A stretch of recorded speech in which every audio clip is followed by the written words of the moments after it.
It's so weird filming on a phone because the camera is off to the side, so eye contact. We got this. Hey guys, it's Jasmine again for day 4 of my 365 challenge, and today is also the last day that I'll be working at the preschool camp that I've been employed at for the past 7 weeks or so. So in honor of that, I wanted to make a video about my 4 top tips for teaching preschool. Now before I even start with my top 4, I need to say 2 things. First of all, these 7 weeks have been sort of a camp type situation. This is an official school. There is a small curriculum, but most of it is daycare type things, not necessarily babysitting, but definitely not school. And the second thing that I want to say before I start is that I am in no way a professional, okay? I'm still in college, still learning how to teach, so please take what I say as more of an experiential set of advice instead of an actual professional set of advice, if that makes sense. Now that we got that out of the way, here are my 4 top tips for teaching preschool. Number 4. Communicate with your co-teacher. I'm going to guess that if you're working in a preschool, you probably have a teacher teaching with you. You have to make sure that you communicate with this person. If you tell a child not to hit someone 3 times and you say that the next time that you're going to put them in timeout, but your other teacher isn't aware, they could get an extra 3 tries before they actually get in trouble. When you communicate with your coworker, then you start to not only build a relationship with them, but it also makes a better environment for your kid.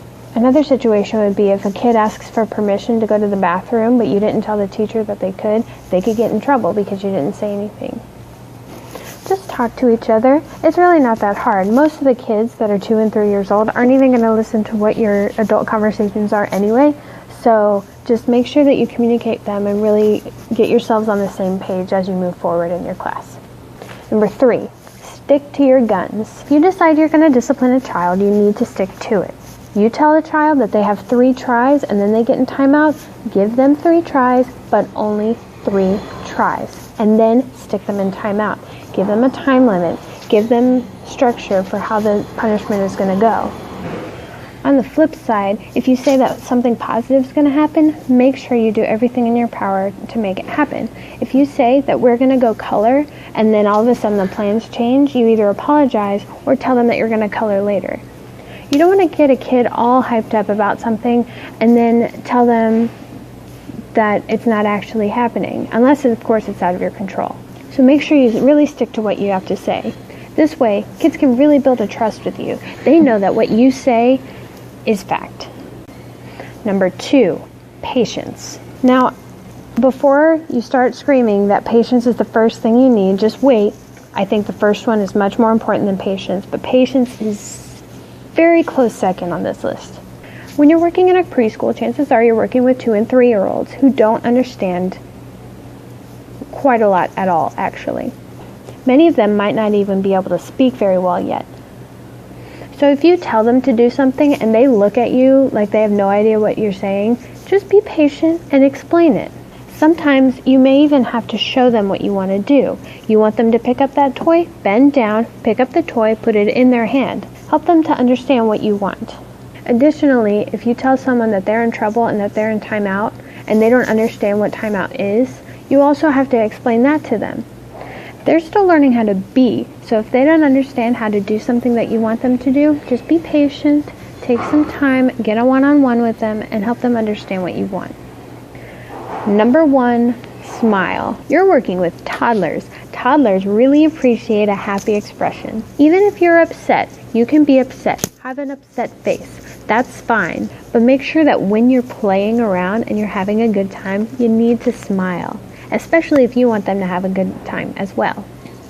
Most of the time, if you smile, the other person will smile, even amongst adults, but especially with children. Just think about how much it changes your day when someone random smiles at you. It really brightens up your day. So just imagine how that would make a 2 or 3-year-old feel. In fact, why don't we all smile at each other today? That's what I want everyone to do today. Everyone go out, and as you go about your day, give someone a smile. See what happens. And those are my 4 tips for teaching preschool. Thanks so much for listening today. If you liked it, give it a like. Let me know down in the comments what you think about lists like this. I know a lot of YouTubers do lists like this, but Like I said in the last video, I'm just experimenting. Also in the comments, let me know what other kinds of videos you want me to do. I'm thinking about doing a time-lapse drawing video sometime in the next couple weeks, but we'll see how that goes because drawing takes a long time and I don't really have a lot of spare time to begin with. Also, subscribe to the channel if you want to keep up with my 365 challenge. I've done 4 so far, including this one, and I'm hoping to make it all the way to the next year. That's it for this video. Click all the buttons and type all the things, and I'll see you tomorrow. Bye.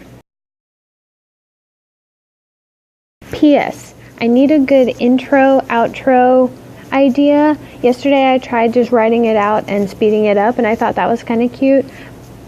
But I'm also looking for an outro type thing so that I can put links to the last video and that sort of thing. So if you have any tips for that, let me know down in the comments.